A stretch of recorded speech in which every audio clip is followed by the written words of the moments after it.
Here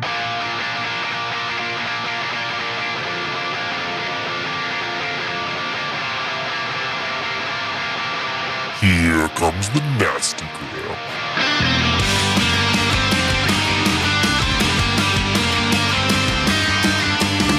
Send a priest to save my soul, forget it. Welcome to the Nastygram RPG podcast. This is the Ithaca project. This is the 9th law, Hydrodynamics. Feeling it too hard is the poison to the heart of a sick Egyptian.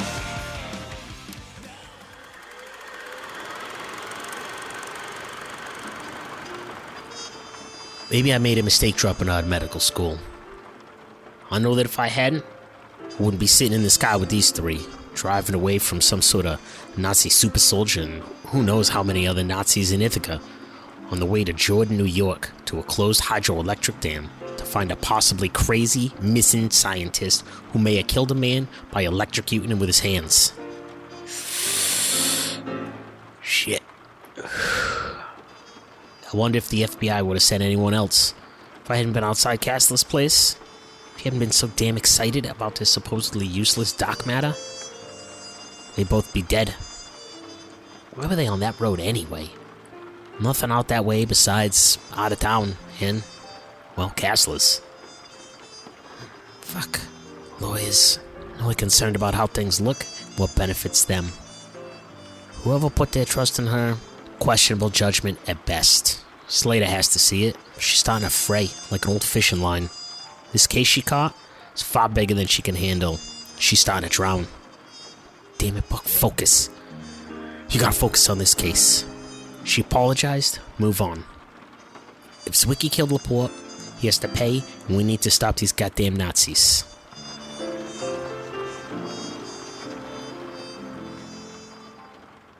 Welcome back to the Nastygram RPG podcast. This is Josh, and I am your dark matter handler. And I'm Matt, playing Sergeant Gilbert Buckholtz of the Ithaca PD. Hey, this is Devin. I'll be playing Audrey Ann Pearson of the FBI. And this is Jake playing Agent Alan Slater. Hey everyone, this is Dan playing Dr. Atticus Kane, the physicist. All right, as we left our team, you were rolling in a truck, heading north along back roads, winding between Seneca and Cayuga Lake, heading north. It is late at night, and it's a long drive. Some of your eyes get a little heavy. Who's driving? Slater. Slater? Yeah. Yeah, the race car driver. Okay. Yeah, it's a great plan. Figure Got a great record so far. Buck knows the roads best, so maybe he's up in the I like it. passenger seat. You drive through, and Buck directs you to take some turnoffs. You avoid driving through Waterloo and Seneca Falls, taking secondary and tertiary roads, and then heading east. You briefly jump a more significant highway, head east, quickly off again, winding past Port Byron. Shortly after midnight, you come through the north side of the small town of Jordan, New York, town of a little over 1,000. You see some street lights, the small city center, as the truck drops a gear to climb up the hill and head towards Cross Lake. You come down along the southwest side of the lake, headlights sweep across, and you reach a gravel turnoff. Buckholtz, you look up from the map, and the best you can tell, this access road runs about 1.5 miles from here to the Cross Lake Dam. Atticus kind of jolts awake when he hears the tires hit the gravel. Sound request, please. Nice. Constantly. I've shown my hand. Buckholtz shifts in his seat, and you hear the squeak of the springs of the. Yes, I love it. The engine backfires. It's the howl of a lone wolf in the woods. God damn it. The rhythmic clunking of shotgun shells being loaded into an Ithaca firearm shotgun. All right. I'm just going to do terrible Foley if you guys keep this up. Take you back to the pew pew pew days of Empire's End. So as we're driving, A toot escapes Agent Slater's buttocks. Agent Slater looks over at Buckles and says, "This reminds me a lot of the war. This is basically exactly what I did. Ran convoys to the front line. Trucks just like this, middle of the night, making sure no one's following you. It never happened, but I was always afraid, always looking to the sky. You know, I heard stories, but that part of the war was pretty quiet. Night rides, you know. I heard the stories. You're too young to be there, right? Yeah. How old are you? Late 30s. Oh, let's hope it doesn't happen all over again, huh? It's not looking good. Yeah, well, as long as it stays over there, we'll be fine. At least keep your lights on out here. Must have been hell driving in the dark. Well, I was gonna say we might have to turn them off soon. Here we are. It is just up the road here. If anybody's looking, they'd see us coming, so it's a good call. All right, I'm gonna pull over, let them stretch their legs, cover up the brake lights. I stop. I pull the truck stops with total silence. I pull the rifle out off the floor. I had it kind of down there in case we drove by anyone. I didn't want anyone to see it, but I just kind of prop it up between us, like shove it between the cushions, so it's like easy to get to. Springfield, 1903. Yeah. Atticus's leg is kind of bouncing nervously, and he says, "Are we here?" You hear, after the truck stops, you hear Slater open the door. The creak of the door as it opens. I quit. His boots hit the gravel. Oh, God. He walks around to the back of the truck. We're not here yet. Audrey feels the tension in the air. Why are we stopping? Making sure that we're not giving off any light.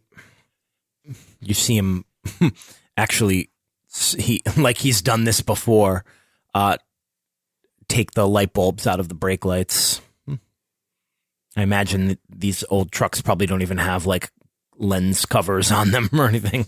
Yeah, probably he just not. grabs a handkerchief because the bulb's super hot and unscrews them. And then he says, "Want to stretch your legs?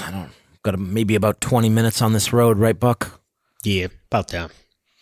Should also come up with some sort of plan if he's there. How do you want to? I think we talked to him. He believes that there are Nazi spies. He's right. Atticus is shaking his head affirmative. We might be able to reason with him and get him out of there alive. I agree. Our first thing we do should be to try to diffuse the situation, right? If we run into trouble, we are far from Ithaca. Let's make sure that we do this safely, because help is not coming. Who's taking point on talking to him? Dr. Kane, do you know him personally? I've met him on occasion. I can't say that I'm friendly with the man, but we are acquaintances. I've interviewed some dangerous people. If you're going to talk to him, I'll be there with you. And of course, we must face the fact that he is likely to be as that German, that he is somehow altered. We must account for this, yes? Slater nods and says, "Agent Pearson, you have hostage negotiation training through the agency, yes?" I do. Well, I'm all right with the two of you taking point on that. Sergeant? Yeah, sir. I say we I say the two of us hold back, provide cover. If things go poorly, we defuse the situation. I want to raise the question. Zwicky's research, while not specific to Project North Star, is, I imagine, encapsulated under it, and therefore owned by the government. Is our mission here to bring this research back? Because that means not only do we need Zwicky to trust us, but we need him to share his information, to share his research. We don't need him to share his research here. We just need him to come back with us. We put him in the hands of someone who knows how to debrief someone in that situation. That's not us, and it's not going to happen out here in the middle of nowhere. If all goes well, we convince him to peacefully come along with us. But, that being said, my primary goal here is to ensure all of your safety. If he's a loose hand, if he flies off the handle, he's not coming back with us alive. Because it's more important that he doesn't fall into the German hands. If he flies off the handle, I don't think all of us are coming back alive. Well, if you were right about what you saw in Laporte's body, then I'd say that's right. I must insist, though, gentlemen, this man has possibly made one of the greatest breakthroughs of our time. To bring his life to an end could mean serious setbacks for our war effort and for our success. Yeah, well, I'm sure you and Castler can piece together whatever you can find. To seem very excited about everything that he talked about. And if he kills all of us out here, then there's nothing stopping the Germans from taking him. Other than he himself. And that scenario is 10 times worse than him dying out here. Atticus kind of thinks about this. Doesn't say anything, goes silent. Audrey's strapping a Ithaca firearm shotgun across her chest, sort of tight, so it's within hand's reach. She has a cane in her left hand. She checks the load on her weapons, the Colt shotgun. Dr. Kane, to more practical matters, I must admit I don't know a whole lot about electricity, but I know I've seen a lot of linemen. They wear rubber-lined boots. They use insulated equipment. Is there anything like that we can do to protect ourselves? It's very possible this place where we're going may have those things.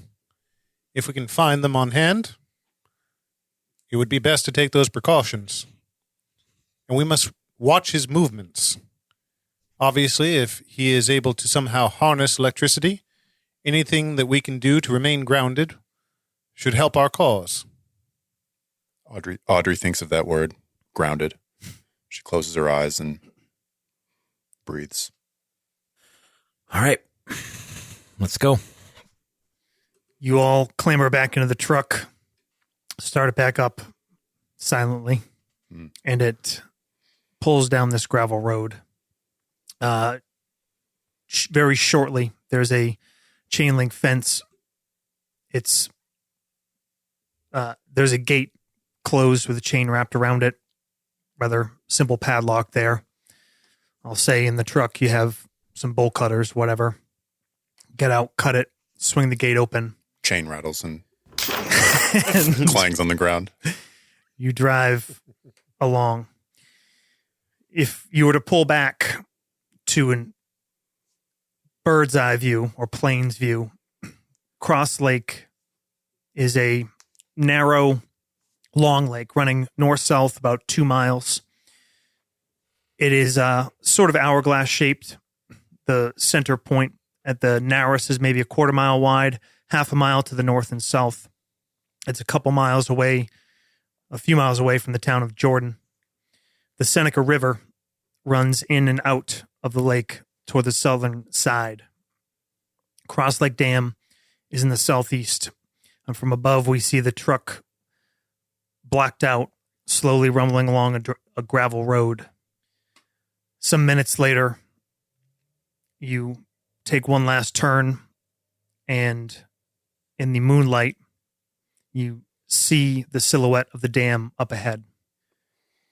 You pull up to another fence, another gate, this one topped with barbed wire, heavier chains. You get back out. In the moonlight, you see a sign to the side. The sign looks fresh. It says Cross Lake Dam, Northeast Power and Light. Screen fades black. Title card, Chicago. We see a small, well-lit and warm apartment. A woman, Elizabeth Slater, 20 years old, is pacing back and forth. A man sits on the couch. He has a drink in his hand, and he's kind of smiling, kind of shaking his head. Yeah, I know. And she says, I'm so excited. I know it's still a few weeks away, but you finally got your time off from work, and my dad's finally going to come out and meet you July 4th week. I know I told you a little bit, but it's really important that time, my dad, and I just want everything to be perfect. Man kind of laughs and he says, babe, I know it will be. You're perfect. This is perfect. I can't wait to meet your dad. I'm nervous as hell, but it's going to be fine. And she goes, I know. I've waited so long, and as much as we've built a life together, I need my dad to be a part of it. And I need you to make it work as hard as it is with my family. Okay? He grabs her hands as she stops in front of him on the couch. And he says, okay, I love you. She says, I love you too. Screen fades to black. Title card, Munich, Germany. We see a man, slender, over a desk, papers neatly arranged. He adjusts his horn-rimmed glasses, and we see Otto Frisch. He grabs his pen and puts it to the paper and begins to write.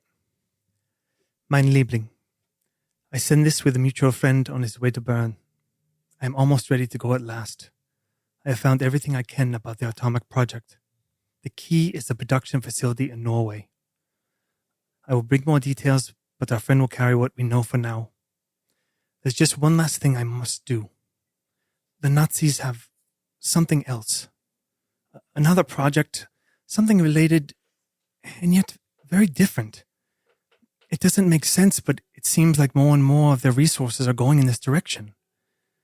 There is a facility. I won't try to get in, but I think I know where I can get the answers that we need. I will be with you soon. Otto. Screen fades to black. Title card, Chicago. We hear key in a lock. Oh, fuck, do I have to do that now? Yes. Door swings open. A beautiful and very put together woman walks in. Rosie. She walks in the apartment, takes off her light coat. We see a dancing gown underneath. She walks over to apparently the world's first answering machine and hits play. Invented in Chicago, actually. We hear the previously recorded message from Audrey, Rosie's partner. Rosie leans back and listens. You see her hands kind of gripping each other, going white. The message ends. Rosie walks over to a counter, grabs a glass and a bottle, pours a drink, starts to lift it to her lips, her hands shaking. Suddenly she leans forward, slams the glass on the counter, her hand to the side, and she begins to cry. Screen fades to black. Title card, Ithaca, New York. Outside Roshan Hall, we see Agent Sheffield sitting back, hat brim low over his eyes. Suddenly, a rap at his window. He jolts upright, looks out, and sees Dr. Alfred Kassler. Sheffield kind of shakes his head, lowers the window, says, "Hey, Doc, what's going on?" "Hello, officer. I wonder if you, well, I'm still a bit nervous. Would you be willing to give me an escort? I don't think Dr. Gibbs needs one tonight." Sheffield nods, takes a deep breath, goes, Yeah, of course. I'll follow you. Kassler says, Merci. Thank you, officer." Walks off to his car. Sheffield starts up his squad car, rubs the sleep out of his eyes, and follows. We see the two cars wind along the Ithaca roads and come to a stop outside Kassler's house. Kassler gets out, goes to his back seat, grabs a briefcase. Sheffield lowers his window and says, "All good, Doc? Late night for you?" Yes, yeah, it is good. I'm sorry to trouble you. My nerves. Would you walk inside with me? Just to be sure. Sheffield kind of nods and then rolls his eyes a bit as Kassler walks towards his front door. Sheffield gets out, adjusts his duty belt, his firearm, follows Kassler up the steps. Kassler unlocks the door and steps aside, and Sheffield walks in. Kassler walks in behind him, flicks the light, comes on. Sheffield turns with a smile and says, "Well, Doc, I think we're..." Suddenly, he hears something. He pivots. There's a flash of motion. A hand comes out of the darkness, crashing down the back of his skull with a thump. Sheffield drops to the ground heavily, with a moan. Into the light steps a tall man, cropped hair, icy blue eyes. Reaches down to the sap in his hand. His knuckles crack slightly. As we watch, the wound slowly closes as Kassler shuts the door and locks it behind him. Fade to black. Dun, dun, dun. So do I mark my bond score with Sheffield to 0, or do I Did just he have write tiny dead? hands? Yeah. He did not have tiny hands. I think we determined that those were two different. Those people. are, yeah. Yeah. Shit. No, Matt. Oh, we're fucked. He's getting tortured until he gives us up. Yep. So we got a clock. We're in trouble. We've got a clock. We've got a good old fashioned, what's it called? Blades in the Dark clock. Love it. We come back to the moonlight casting off the sign. Cross Lake Dam, Northeast Power and Light. Heavy chains with a serious industrial padlock lock the gate. Beyond, in the moonlight, you can see the edge of the dam. You can just catch light reflecting off the waters of the lake to the west side of the dam. The dam looks like it extends a few hundred feet forward. It's still 100 feet or so away from you. I kind of just, my eyes taking the surroundings, Atticus's eyes, and then he looks towards Slater and Buck. Well, Doc, where would he be able to store all this the stuff that he bought? Where would he need to connect it? Looking ahead, again, it's almost a full moon, and you see a few small outbuildings, no light. They look like storage garages, things like that. There are a couple trucks here. One kind of bulldozer piece of equipment. And at the edge of the dam, there is a large steel roll-down door. And then to the side, the ramps lead up to the top of the dam that winds along in a gentle crescent. The only light you see is about 100 feet out. There's a small access building on top of the dam, the only structure on top of the dam with a single light lit. Atticus says, well, any lines we saw here would be for outgoing power. The hydro electricity would be generated inside the dam, and it's possible he's tapped it from the inside. Josh, do we see the rental truck? You do see a truck matching the description of the missing one. Okay. And to your point, Atticus, you see the heavy lines, and you're close enough that you can hear the hum of power. To the outbuildings, you see power running, but not the heavy lines. You assume that the outbuildings have electricity, but aren't like heavy machinery. Mm-hmm. Does it look like there's an obvious way to get on top of the dam? Yeah, so you kind of straight forward 100 feet or so, the ground kind of slopes down, and there's a ramp that goes to this giant roll down door. And then to either side, there are ramps that lead up to the top of the dam. Okay. All right. I'm going to go make sure that truck isn't running. Then Buckles and I'll go up the west side, and the two of you go up the east side. Don't try to hide. Just walk up and talk to him, right? How are we going to get past this gate? That's a pretty serious lock. Can we climb? Does it look climbable? It's got barbed wire. It's got barbed wire. It's got barbed wire. Pearson looks down at her leg. We can use the bolt cutters just to cut the fence itself, not the lock. Atticus points this out. In a different voice. Say it in the voice, Dan.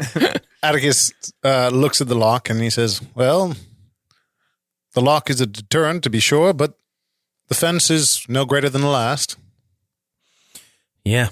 I grab the bolt cutters and start cutting a line up the fence. All right. You cut a person-sized access point and kind of roll back a section of fence. Scratch that. I don't do it. I let someone else do it. I'm wearing a fucking cat. I have a broken arm. Yep. Say Buck's doing it. Buck gets to it. And While Buck is cutting, could Audrey, she has the door open to the vehicle. She's sitting in the passenger seat, and she's just going to tune into the AM frequency 1545 and just give a listen until we're ready to move in.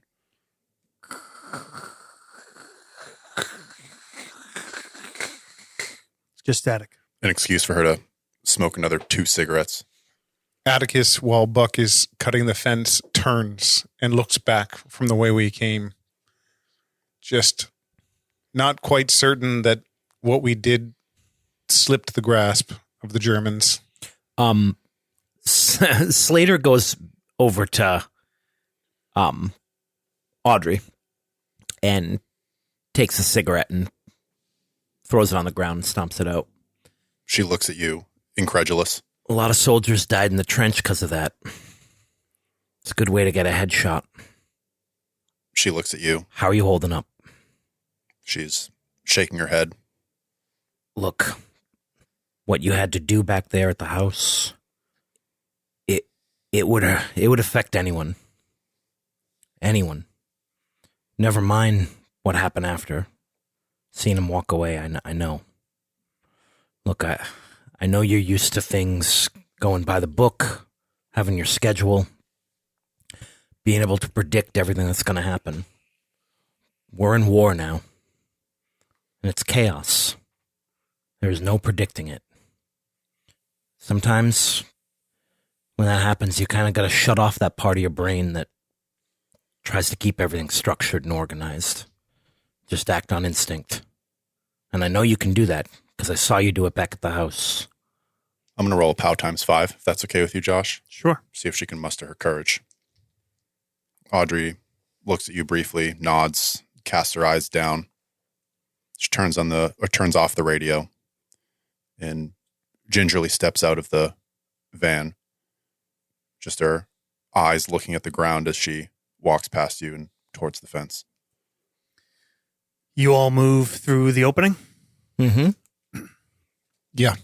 All right. You move through, and this is kind of a yard, just spread gravel along the outbuildings, and you walk across, your feet quietly crunching on the gravel as you approach the beginning of the dam. You move aside, kind of splitting up into the twos that Slater described, and start to walk up these wide ramps. Looks like, light vehicles could drive up these, and they're also walking access points. There's a railing on each side of the dam. You both, or all four of you, meet up at the top as the ramps come back together above this main garage door. And up here, the dam is about 25 feet wide. You hear the roar of water passing through below. To the right, the east side of the dam, the Seneca River is at least 100 feet below. To the west, to the left side, drops down about 20 feet to the surface of Cross Lake Dam. That is quiet and warm. And you start to walk along the edge of the dam as it winds towards this access point. Single bulb in a cage outside a single man door. There are some windows with no additional light coming from inside. And without any other... actually, why don't you all give me an alertness roll? Audrey appears like she favored... She was holding the railing the whole time. She seems winded. She's breathing heavily. I know we did some mechanical healing. You guys, are you both still down some HP? I am. I'm only down 1. 1. Yeah. You guys should have gotten a healing potion before we left. I did take a long rest. Does anyone have a medicine skill? Will healer skill? Matt Yeah. Buckholz does. Yeah. Sure. Ex-doctor. Sure. I failed a 78 over 35. Buck's pass for Buck, 13 under 60. Pass for Slater. 58 over 23 for Pearson. Okay. Wait, was it alertness? Is that what you Or said? search. It was alertness, right? Alertness. Alertness, yeah. It's very quiet. The only noise you hear is that water rumbling below. But as you walk, you almost feel more than hear like a thrum. It's hard to detect whether it's the water, mass amounts of water passing through this dam or equipment below, but you can kind of feel it reverberating through your body. Buck and Slater are looking around more for activity, signs of passage. You notice no activity, and not much in terms of any signs of passage up here. You did notice a lot of tracks, recent enough, going in and out of that, backing up to that door, that garage door, as you climbed up the ramp. But that's all you see as you come up to this door. It's a regular, it's a double door, locked.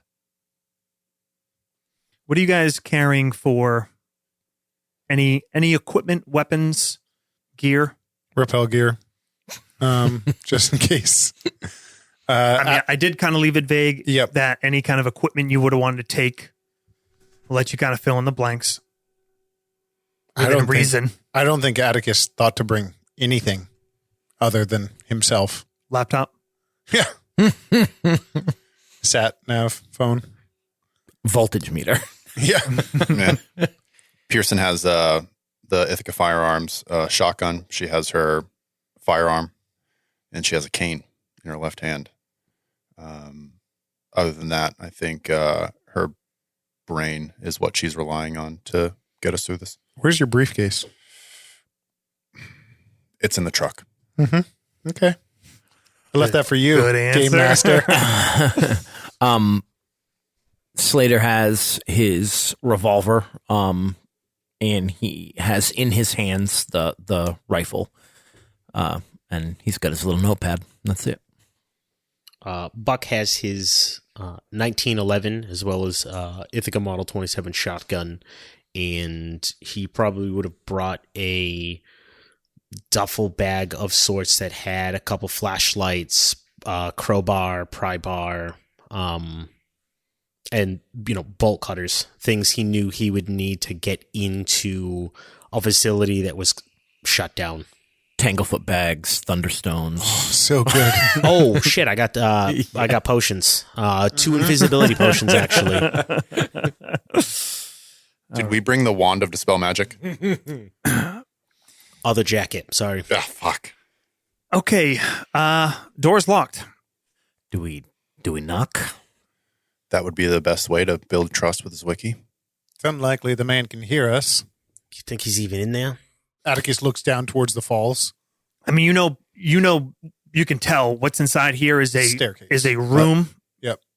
Maybe some basic. There might be some controls for the dam up here.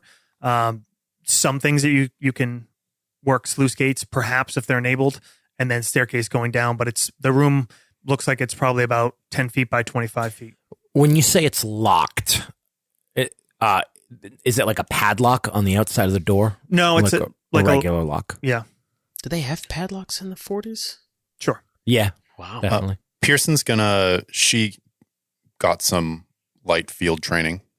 She's going to slide up against the outer wall and just take a peek in these windows. You said they're lightless. They're lightless. She's going to take a peek anyways, maybe some of the moonlight or the outside light. Okay.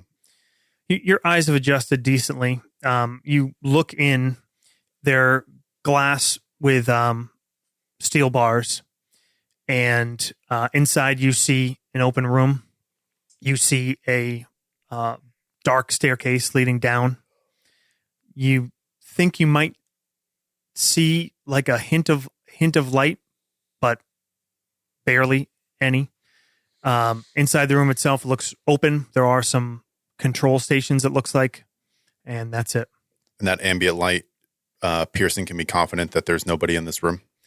There are things they could be hiding behind. Okay. That you can't, behind counters, the half wall around the stairway. Okay. She'll return to the team, just quietly say, now, unless we made a ruckus coming up here, it appears this room is clear. Well, if you want to do this peacefully and diplomatically, go ahead. Buck will take a few steps back from the door. Yeah, Slater does the same. I step pretty far back. Atticus looks at both of you and then walks to the door and raps on it. It thuds heavily. It's a solid door. If you're right inside, you could probably hear it. There's no response. I turn and look. Honestly, gentlemen, ladies, I don't think you'll be able to hear us. This is the size of the dam and where these machines are running down there. We're going to have to make our way to him. Well, that's a pretty hefty door. How are we going to get it open? I mean, we can try to pry it, but I might not be able to get in with just this. I kind of look over the edge of the dam, like around the side. Are there like windows in this room that would like look out over the Dam? Yeah. Yeah. Yep. Like are they big enough to like climb in? They have bars. They are, but they have steel bars. Okay. Even the ones that like if you were to climb out over the dam, they have steel bars to stop someone from like jumping. Yeah, I mean, they're not like steel security bars, just like basically steel framed windows. All right. Amateur move. You could have just totally had one of your players fall to his death. Yeah. You could cut through those easily, break the glass and cut through those with just bolt cutters, and you could give it a shot at the door. I think that's probably the best I bet. mean, it's not like a high security door; it's just a heavy duty door that's locked. All right, Doc, I might need your assistance on this since they probably aren't going to be any good. But Buck's going to walk up to the door, put his bag down, pull out his crowbar, and sort of wedge it. Is it double doors or is it a single door? Double. He's Outward swinging. He's going to wedge it into the crack between the doors, and he's going to start putting his weight on it and trying to like pry it open a little bit and try to get the doors to separate a little bit. Pearson will cover them through the windows. Dr. Atticus says, with the right fulcrum, you could move the world. Why don't you give me a Fulcrum your ass over here and help out. why don't you give me an engineering roll, Dan? That was a little Unless you have anything else. That was a little Archimedes humor for you guys. Yeah, there we go. Ooh. 6. 6. Okay. Matt, give me. I'm gonna give this one streetwise with a plus 20 from Dr. Kane. Ooh. That is a pass. 64. You get you kind of get in a certain spot, and Dr. Kane sort of points some things out. You adjust a little bit further down, push your weight in. One of you grabs another tool and kind of catches that bite. You take another bite, and you feel the catch pop, and the doors creak kind of heavily open. They're pretty solid steel doors, but they swing open. Some moonlight kind of falls inside, and again, you see this 10-foot wide, narrow but long, 25-foot deep room, butted up to the low side of the dam, so the windows look out over the Seneca River far below, and the staircase is to the left side, going down. Now that you're in here, you do see very slight light coming from the bottom of the staircase. It's quite diffused, so quite a ways down. Dan, let me see your character sheet real quick. This is the second time now. I do not like this at all. Buckholz is going to reach into his bag and he's going to pull out a flashlight and hand it to you, Doctor. Dan, give me another engineering check. Probably a fail. 78 over, I think I have a 50. Okay. You're inside. Great. Mark failure. This bare bulb, is there a chain hanging from it? There's not a chain. There's a switch on the inside. It's in a cage. Okay. I think if the team moves in, Audrey will be the last one in, and she will flick the switch to turn this light off. Okay. You turn the light off, and you let your eyes adjust. It's a deeper level of darkness now that you're in here. Minimal moonlight spilling in, and very faint light coming from these stairs. You kind of just see some silhouettes and shapes as the staircase winds down. All right, well, you two Yeah. lead the way, I guess. Dr. Atticus kind of sweeps the room with his flashlight and then starts walking to the staircase. And he keeps checking back over his shoulder Slater to make sure that... puts a hand on Atticus' shoulder and says, "I'll take point." Yes, quite. You're still doing the talking, though. And I'll watch the rear. I'm going to put the rifle across my back as to appear a little less threatening and start walking down the steps. I'm not trying to like be stealthy, but I'm not trying to make any noise either. Like just regular kind of walking down the steps. Atticus follows. You all follow down? Is it pretty loud in here from the fall? It's louder than it was. It gets a little louder. At first, it actually gets a little quieter. The falls are a little bit muted as you start to walk down the staircase, and it winds around a few times. Corrugated steel steps, like you're on a catwalk, walking down a flight, another flight, and then it starts to get louder. The thrum of machinery. As you make your way 20, 30, 40 feet down, it gets quite loud to the point where, you'd have to probably raise your voice to be clearly heard. People around you, not deafening, but just heavy background noise. Let me know when I start to see people's hair raise from the static electricity. And the stairs end in a landing, and there's a open doorway, and you see the light spilling out from here. Josh, what was Zwicky's first name? Fritz. Atticus kind of waits pensively behind Slater, looking over his shoulder. Slater takes a step into that room. You step out, and it opens. You're basically stepping out perpendicular. So as you step in, it is a long hallway that goes along the dam. It's about maybe 10, 12 feet wide. Piping and equipment runs along either side. And there are lights, overhead lights, every 25 feet or so. Illuminated enough to easily see your way down here. And it sounds like there's more machinery noise coming from one side. Okay. You kind of stop, close your eyes, orient yourself, and realize that, okay, left will be further into the dam. Right would be kind of the way you came up over the dam. All right. We go further into the dam, I think.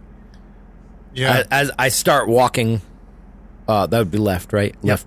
I start walking left, and then I kind of just look over my shoulder for confirmation. Atticus is almost too close behind you. Awkward. You walk for about 100 feet. The din gets a little bit louder to a rumble. Again, you don't have to you wouldn't have to scream to be heard, but it's enough that, you're not hearing your footfalls, things like that. You pass a couple closed doors as you go along. Do you keep moving forward? No, I think we open them along the way. Okay. You pass several doors. Mm-hmm. That's an experienced dungeon crawler right there. You see they're mostly storage rooms. Some look like relay stations. There's equipment you don't fully understand. Dan, you see there's some things related to the power turbines, Sure. things like that Yep. are down deeper. Access points for these. You come to one that seems to be has a number of machinery, machine tools, equipment, workbench, things like that. Looks like a small workspace. There's heavy tools here, and some racks with clothing, gear, protective equipment, things like that. The Atticus perks up a little when we open that door and says, "There, the rubber gloves and boots. All right. At the very least, those with guns. I suggest you wear the boots. I myself may wear the gloves. I suspect Dr. Zwicky will be wearing the same.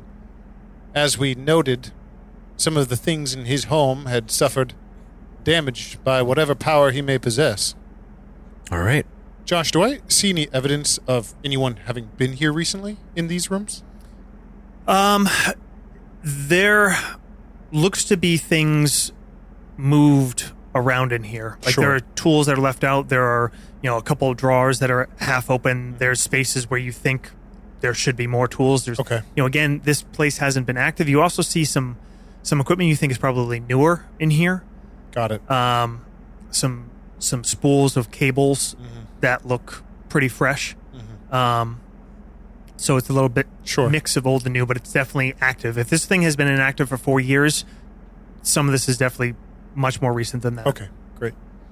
The boots and gloves are heavy. There's also kind of like work. There's overalls, like worker overalls, and there's some sort of almost looks like a welding coverall. The gloves and boots are rubber shielded, but they're heavy and clumsy. It'd be very hard to have any kind of fine manipulation wearing them. Yeah, I think Atticus might do the boots and the gloves. Okay. But to the rest of them, I'd advise them to wear the boots. What are the floors made out of? In here, they're concrete. But they're like what we came down on were metal stairs. Yep. Okay. I'll put the boots on, but not the gloves. Same.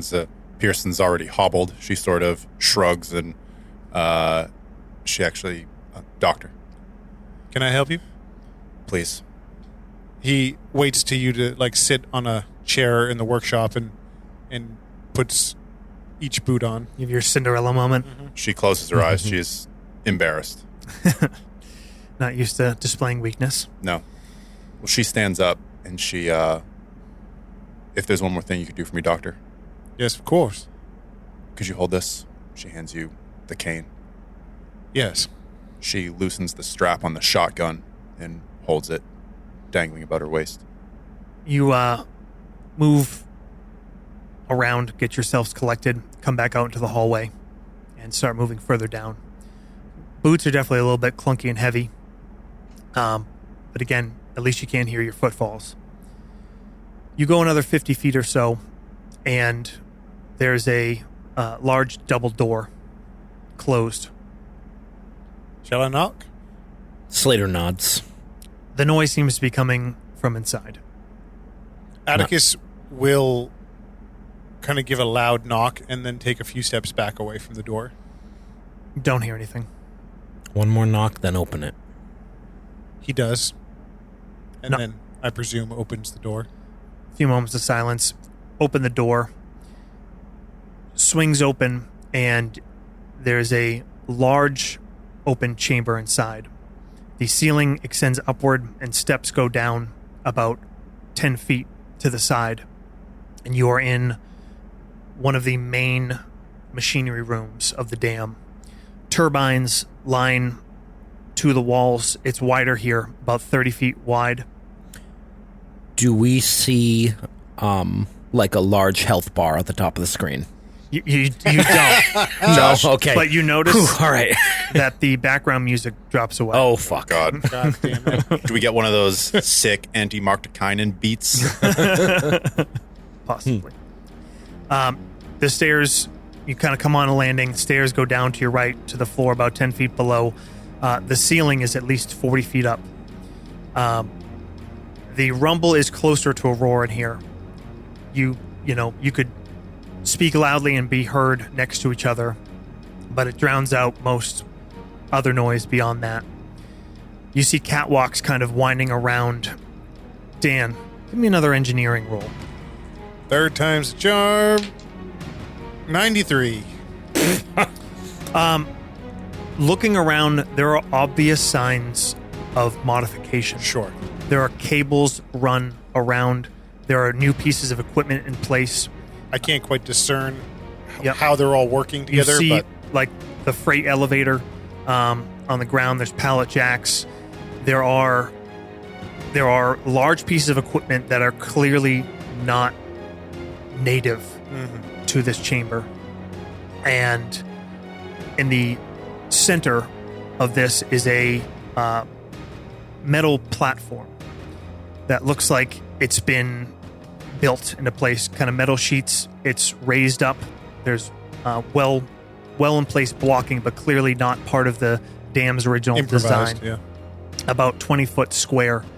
And this seems to be the centerpiece of all this equipment and massive cables wrapping around and over. And it is empty. Everyone give me a alertness roll. 17 under 35. 23. Pass. Pass for Buck. Pearson is in awe. 84 over 23. Dude, I got a 21 on the last one, a 23 on this one. I just can't get that crit success. Keep missing it by one. Okay. You guys are all looking around, taking this all in. Even you guys that are not Dr. Kane, there's clearly shit going on here that doesn't look like it should be in this dam. Clear modifications. You have no idea what it could be for Definitely not up to code. or about. Yes, the fire marshal would not be pleased. But Kane, Buck, and Slater, you hear something over the din, kind of a snap and a creak, and you look up in time to see a large crate tip off a landing and come crashing down. I need everyone to make me a dexterity check. Ooh. Josh. Okay. If you made your alertness roll, I'm going to give you a plus 30. Can Kane take or reduce that in order to try to grab Audrey Audrey? and dive to cover with her? Sure. I will let you Split it. split it. Okay. 15? 15 each. If you're wearing the boots, 10 off. So your dex score, this is your percentile one. Okay. Well, So it's your dex times 5. plus 30 minus 10. Okay. So plus 20. Yeah, everyone has boots on, right? Yep. Okay. So I'm getting a net plus 5. I get a Yes. plus 15. Well, yeah. Yep. Yep. It's a pass for Buck. Fail. Ooh, pass for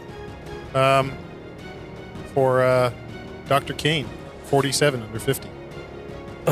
Fail for the old man, 86. 86. 86, the FBI agent. 86, all FBI agents. Pearson failed as well. So what do I get for trying to do it like grab Audrey? I just got a little bonus. Audrey You got just a got a bonus. bonus. Yeah. Okay, all right. Yep. You passed, Yes, I did. Kane and Buckholz? Buck passed 39 under 80. Okay. The bonus was to be completely clear, but you all, with some spotting, got yourselves moving. It is not a clear drop. This crate clangs off some machinery as it comes smashing down and shatters on this landing.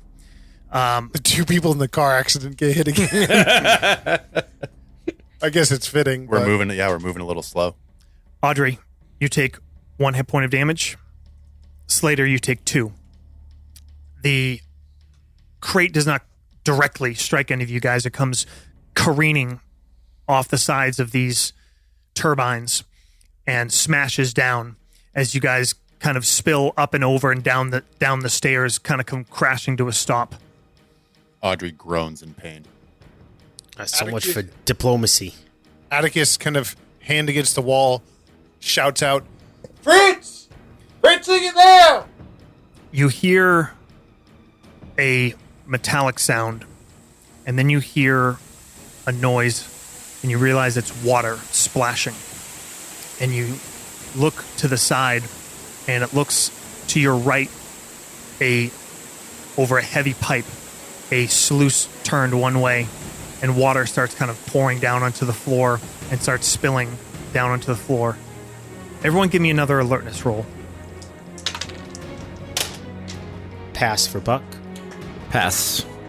Fail for Dr. Kane, 43 over 35. 44 over. Oh, no. Okay, Not good. pass for Buck And Slater. and Slater. Okay, what are your dexterities, everyone? Who's got a 12? No. I do. 11s. I have Buck has a 12? Yep. Okay. 11s? 11 for Pearson. 10 for Slater. And 10 for Kane. Okay. What's going to happen here? We're going into initiative. Buck and Slater, as you look down at the ground, the water starts splashing. You look up and you see a figure up in the catwalks about 25 feet above you. Buckholz, for this first, we'll call this kind of a round, Buckholz and Slater will get to go. And then we'll go right back through.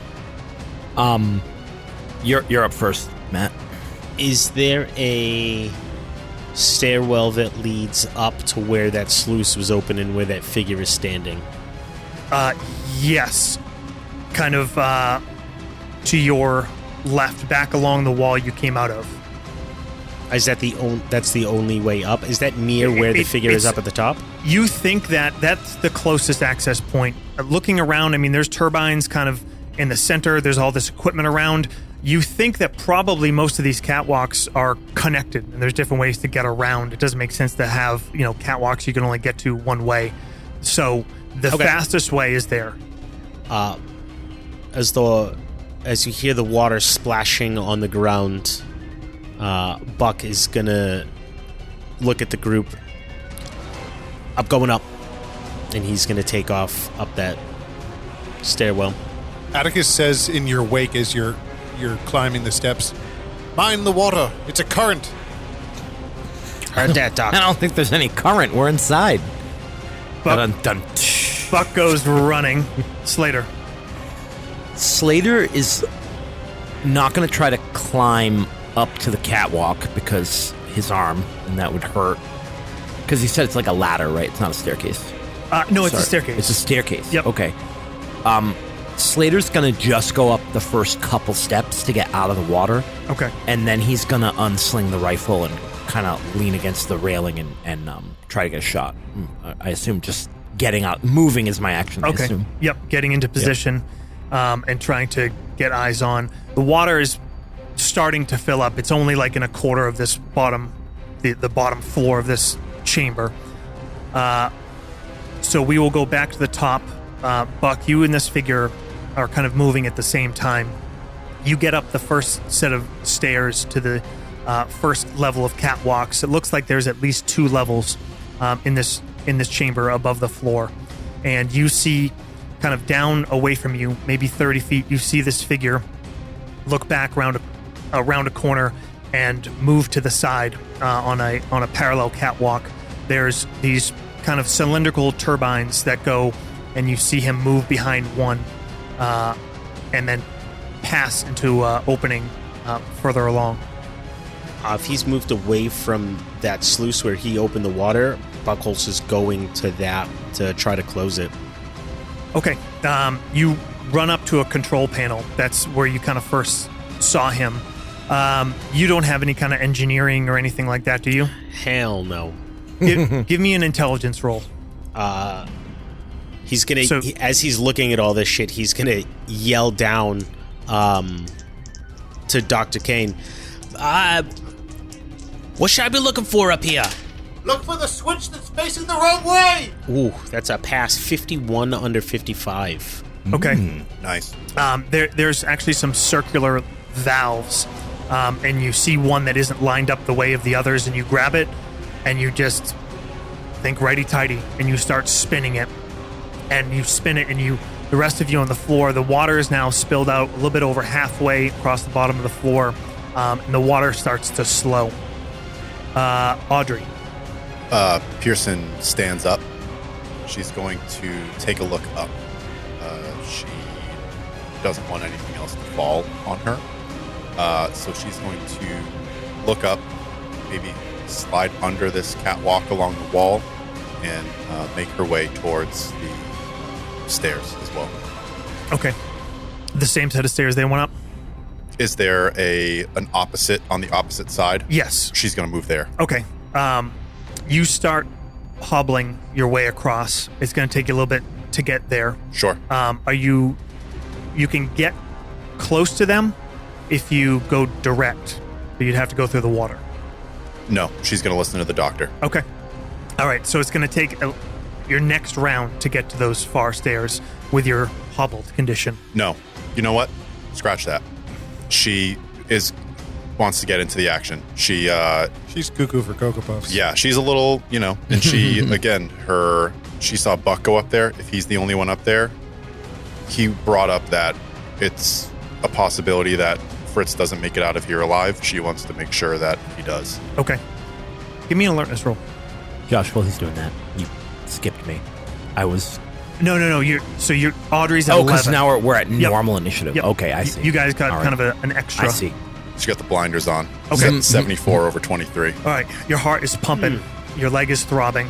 Your knee is and you're just gritting your teeth and pushing. Her knuckles are white wrapped around the shotgun. All right. Slater and Kane. Slater is just covering where he saw this figure go. He's just got his rifle trained down that, and if he sees this guy pop out, he's going to take a shot. You're going to take a shot? If he Okay. shows himself, yeah. He's moving along a catwalk. Oh, he's still moving. I thought he had disappeared behind it. He was kind of moving, again, like initiative is kind of silly. Okay. So he's moving. All So right. you see him pass between these turbines. It's going to be, a little bit harder because you don't have sight of him continuously.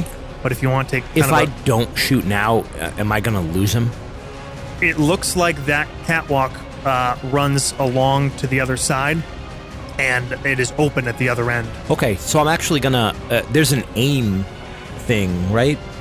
Yes, you can Correct, yep. use your action for a bonus on your next shot. So I'm going to aim. So basically, what I'm doing is I'm waiting him to get to that kind of open area where I can get a clear shot. Okay. So I'm probably go up like 2 or 3 more steps and rest the rifle against the railing Okay.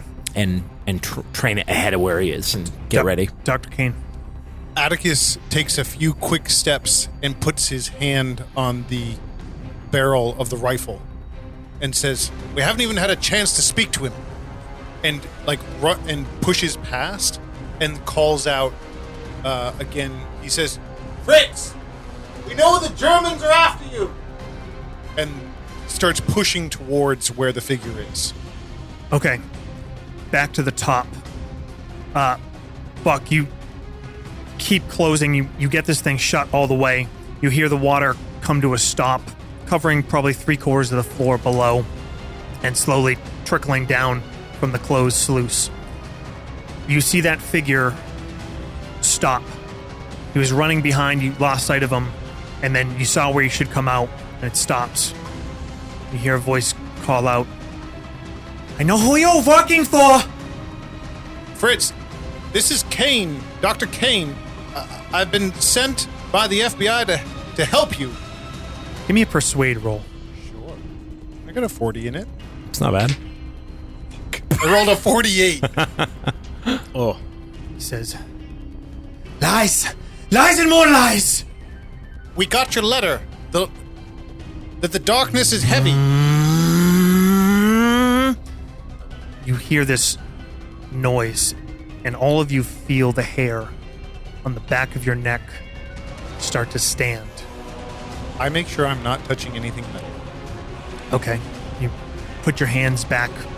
I had them on the side of the railing, and I pull my hands in. Have you guys ever been to the Boston Museum of Science? Yep. Which exhibit The exactly? Tesla coil? Faraday cage.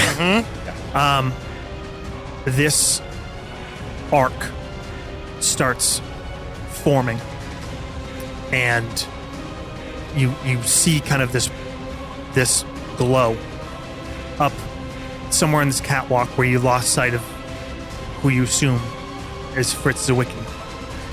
Buck, Yeah. your action, sir. Just checking how you doing. He's nervous. He's trying not to let it show, but he's nervous right now. He does not have his hands on his firearms.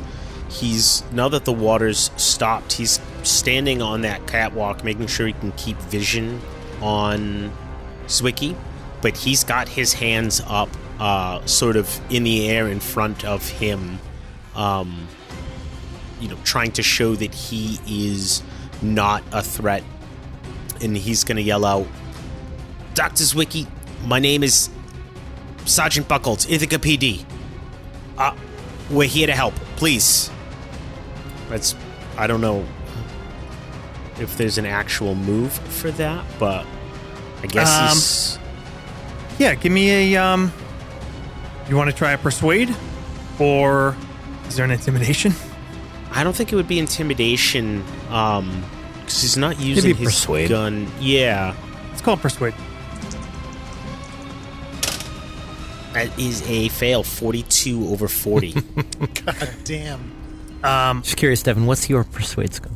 It's really good. Yeah, mine is too. I Audrey. like how the two guys with the high persuade are not trying to persuade. I'm in danger. Audrey has. I'm in danger. Audrey has a couple things to worry about right now.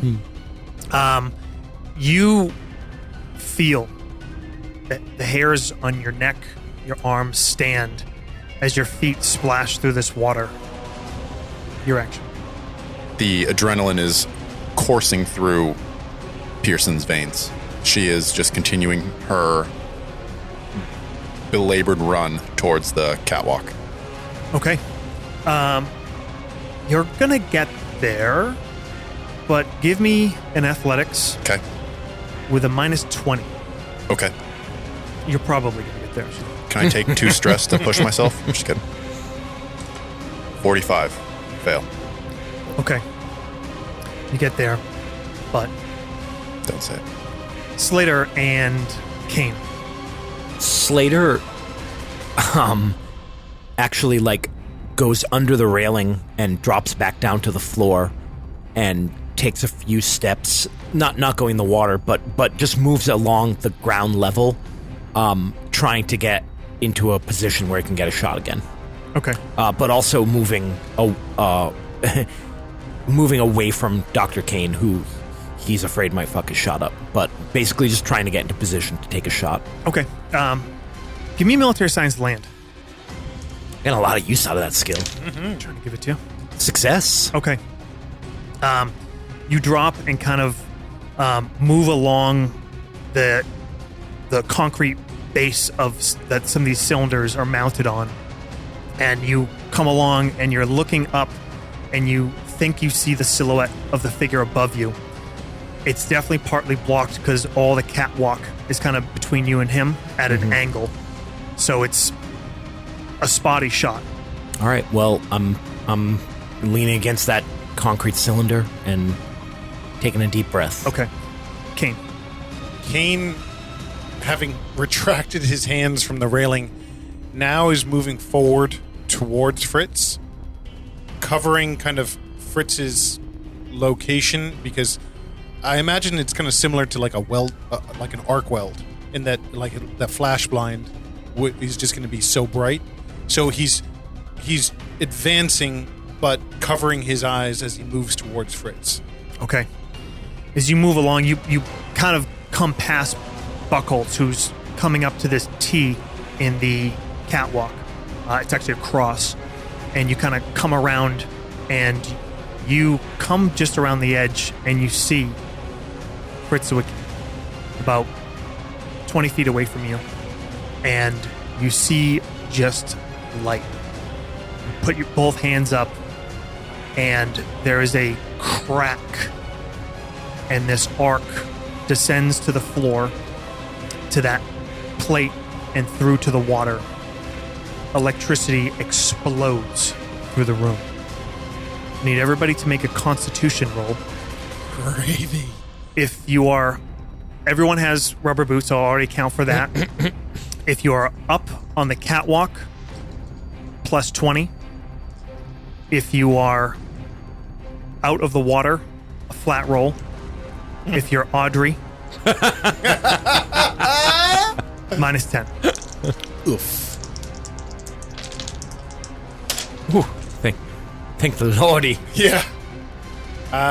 Atticus succeeded a 23 under 60 with the bonus. Devin's looking back and forth, looking at his dice, looking at his character sheet. You said minus 10? Yes. Okay. 32 under adjusted 40. Wowza. And that's a 39 under 50 for Slater. Come on, Buck. Bring it home. That's a 7 under 85. For Buck. Okay. None of you are stunned.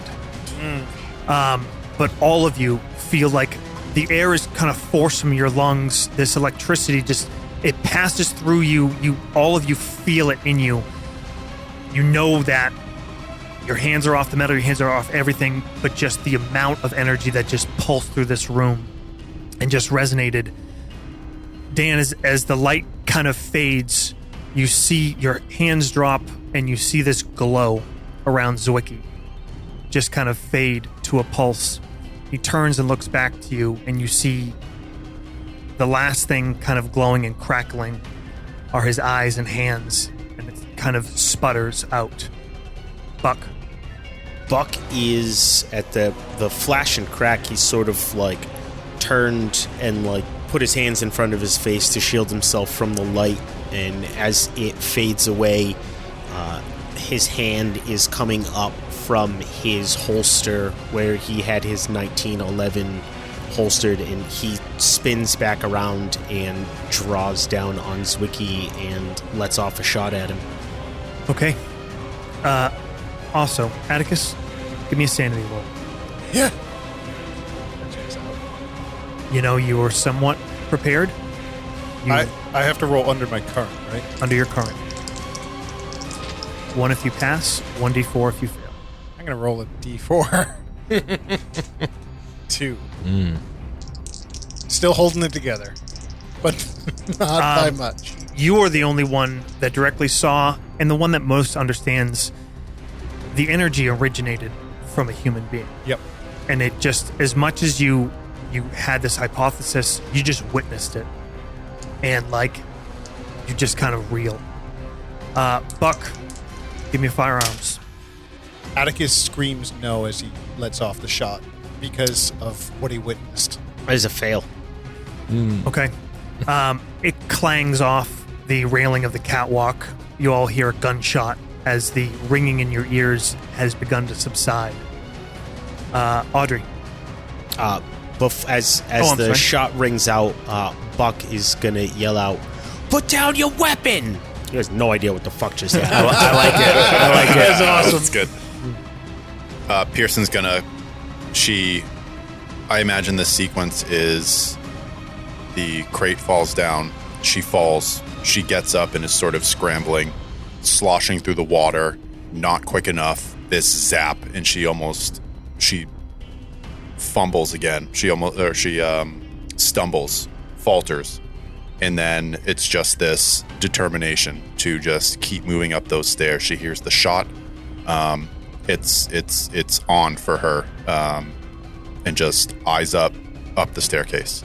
You come around the top of this staircase, up, and then around and back up around the edge of a turbine, and you come to as you come to a stop, you see a figure in a lab coat, slight man, maybe 5'8". You see just kind of, maybe it's your eyes, you're blinking, just kind of light around him, and he's about 20 feet from you, towards the end of another T of this catwalk. Slater and Kane. Can I say something? Yes. First, this is crazy. Josh, nice job. Second, Audrey, she yells, Dr. Zwicky, we saw them. They came to your house. We saw the room. We know you want answers. We know what Dr. Laporte was doing. We know what you did was the right thing. Talk to us. Give me a persuade with a plus 15. That a girl. Come on. Oh, that's not a happy face. God damn it. Zwicky sees her say this, but he also sees that she's gripping that shotgun tightly, holding it closely to her. That's a fail. 97. 97. Over adjusted 75. Dear Lord. Bruh. Boobala. You said all the right things. Got that plus 50. Slater and Kane. Jake, you want to go first? Go for it. You guys are going to go at the same time. So whatever you're going to do, Yep. it's not going to affect each other. Okay. So, do I have a shot? You have a shot, A but bad shot? You have a good chance of a deflection of the railing. I'm going to give a minus 30 to your roll. Then I'm gonna move again. Okay. Try to get a better position. Okay. I think Slater knows he needs to make the shot count, Okay. and he knows it's gonna fucking hurt a lot when he pulls that trigger Okay. Yep. with his broken arm. And He's not sure he can. Load it. Okay. Very easily. You can move around to a spot that will give you a clear shot spending the turn doing that. That's what he does. Kane. Kane, I think seeing the actual action of Dr. Zwicky and calling the lightning, he's kind of in awe, but at the same time knows this is a moment of action. So he advances down the catwalk towards him with his hands up and says, Fritz, you have to listen to me. I've been in Europe. I've brought scientists here to protect them from the Nazis. We know there are Germans here. We know that they are after you, and they will do anything to find you. We know one among them is different, like you. Let us help you. Persuade plus 10. Okay. You should get a plus 50 for that. Dear Lord. Come on, Doc. You said 53 over 50. Adjusted 50. you have a base of 60. I have 60 persuade. Yeah, I do too. Yeah. I We're failed all 2 gonna law die. rolls with We're all 60. gonna die. Okay. Can I use a force point? Buck, you're standing in your classic 1940 isosceles stance. Kane is advancing along your left closer. You're sort of having to move to try to keep an open shot as he starts to kind of get into your firing line. Slater, you're moving around. You come around one more turbine, and just as you suspected, you have a clear shot to the side, and you brace the rifle. You see open You see, from your perspective, Slater, you see Buck and Kane moving forward, and then you see at the end Audrey and Zwicky. Audrey stands there with her shotgun as she shouts out, one hand up. Zwicky looks at you for a moment, Fritz, and then kind of like you see his whole body kind of shake, and he turns to his right and he strides towards Audrey, and he reaches out with a hand. Shocking grasp. Would you like to use your action for a defensive reaction?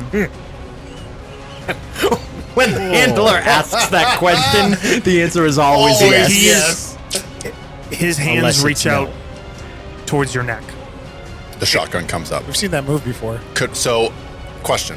Fight back is normally a, or like dodge or something like that. Normally it's melee. Narratively, she does have the shotgun tightly in her hands. Could I?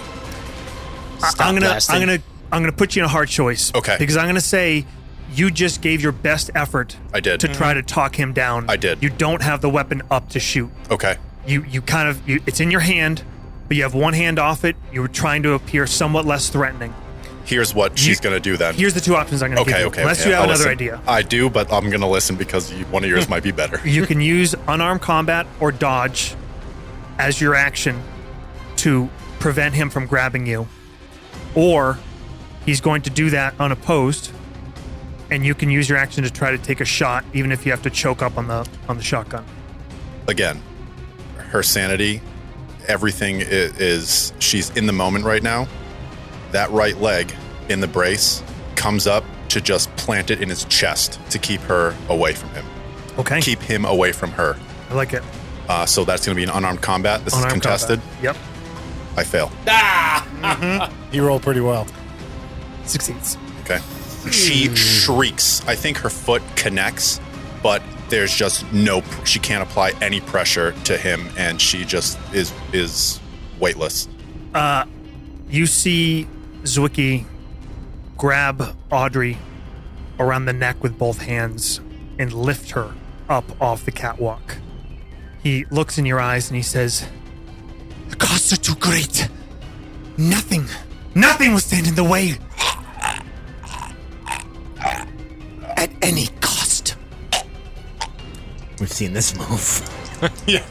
That is going to be Buck. Cool. Buck is going to.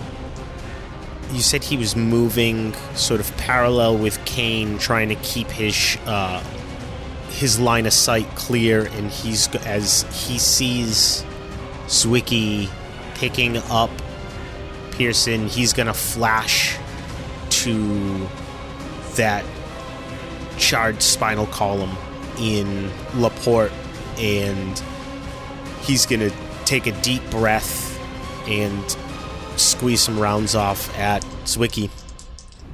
Okay. Yikes. A lot of friendlies. A lot of friendlies. Some things in here don't react well to bullets. That's gonna be a fail. Not shaking his head over there. Is it a critical fail? It is not. Don't This you? is- Don't ask You want questions that like so that. bad. This is a 78 over 64. Okay. Slater and Kane. Kane is going to now run towards Fritz. Okay. Kane has gloves on, Okay. and he is going to do his best to basically try to tackle Fritz from the back and break his grip from Audrey. Okay. That'll be an unarmed combat. How's That's that? my specialty. Actually, you know, That's works how for we you. lost 2. you know, yeah. That's Slater, what are you doing? we do a Shooting this guy in the head. Okay. You do not have as clean of a shot. Oh, yeah, I figured. He moved forward. Obviously, he grabbed Audrey. Do I see Buck? You see him move forward. You hear a couple shots. You don't see that Zwicky or Audrey seem to be affected. Audrey seems to be affected by the hands around her throat. Is he holding Audrey over the catwalk? Yes. Like dangling her over the ground? No. No, okay. Just straight up in okay. front of him. All right. I was gonna say, take oh, shit, shot. I didn't shoot. Okay. All right. Firearms minus 20. Unarmed combat. What is It's there a skill on your sheet. there really? This is a character sheet. In front of you. Whoa, we have a 40 natural? You have so No, Delta on Green that. character sheets Yep. have a base on a lot of skills Gotcha. To represent all. to represent the average Delta Green agent. Yeah, which I obviously qualify for. Here's what I'm going to do. I don't think you have 40 unarmed combat, I do not. but you're still a human being. You're an adult man. Yes. I will give you roll your dexterity. Okay. 53 over 50. Unreal! Consistent. Josh? Consistent. 11. 11. This 11. one goes to 11. Critical success. Devin, do you know what a critical success does for you when you take a shot? I believe critical success on a firearms is double damage. Okay.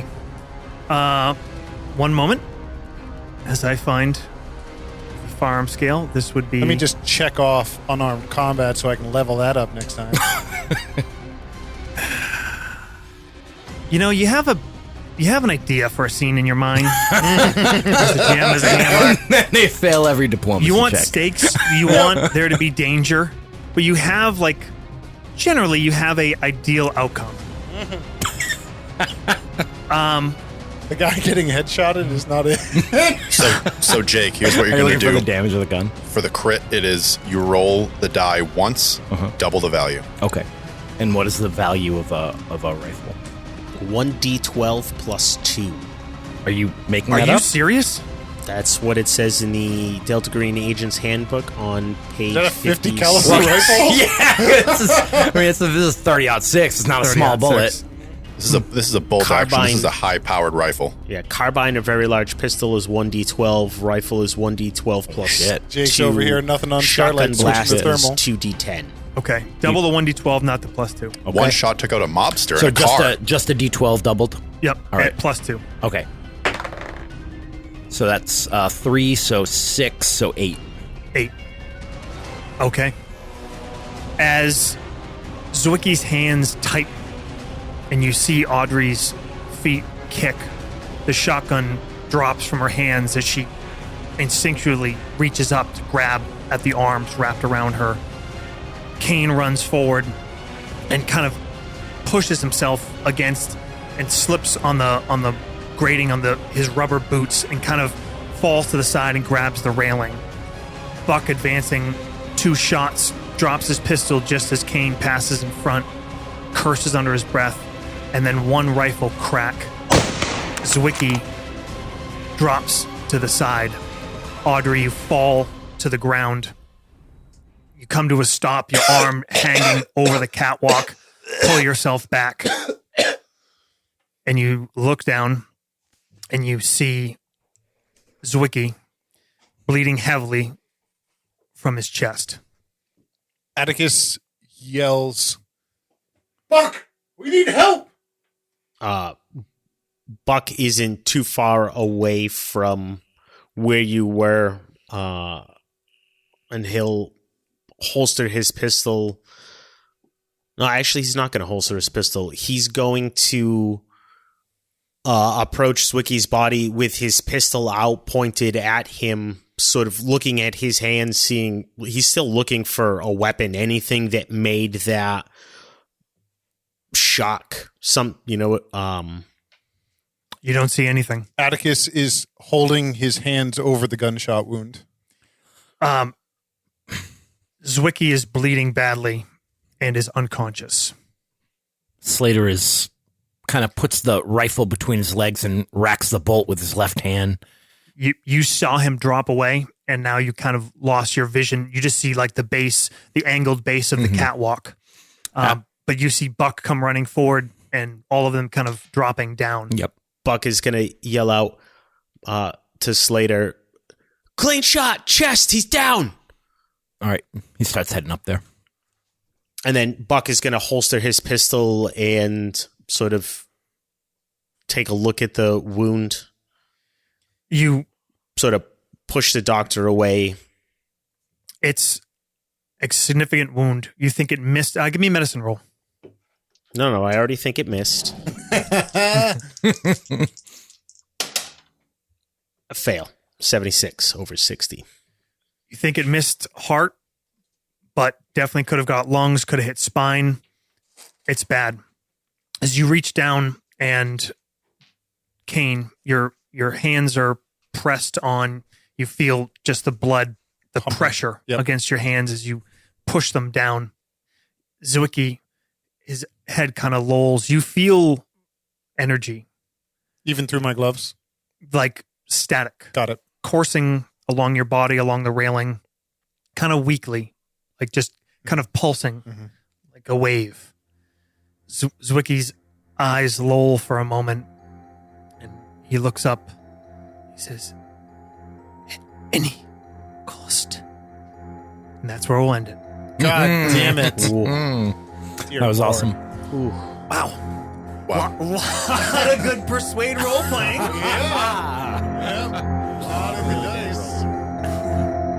know what? That was a good shoot.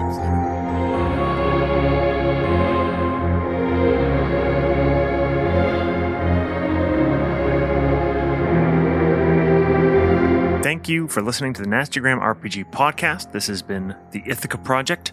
Our intro music is Walkin' with Michael Douglas by Wilhelm Scream. Outro music, Dark Ritual by Adrian von Ziegler. All scores by Adrian von Ziegler and Antti Martikainen.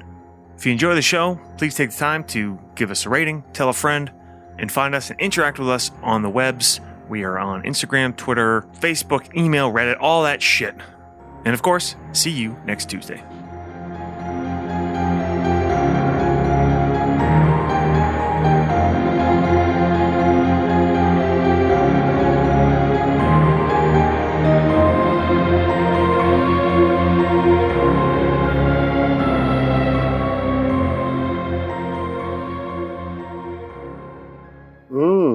That's nasty. Hi, everyone. This is Dan playing Dr. Atticus Finch, the physicist. No! God damn it. God damn it. This is Josh. I'm playing Boo Radley. I am living in the world of To Kill a Mockingbird. Why? Why? All Why I can ever, does this the name happen? Atticus, other than Josh's dog, is the only other Atticus I ever heard of. Rest in peace. R.I.P. Oh, boy.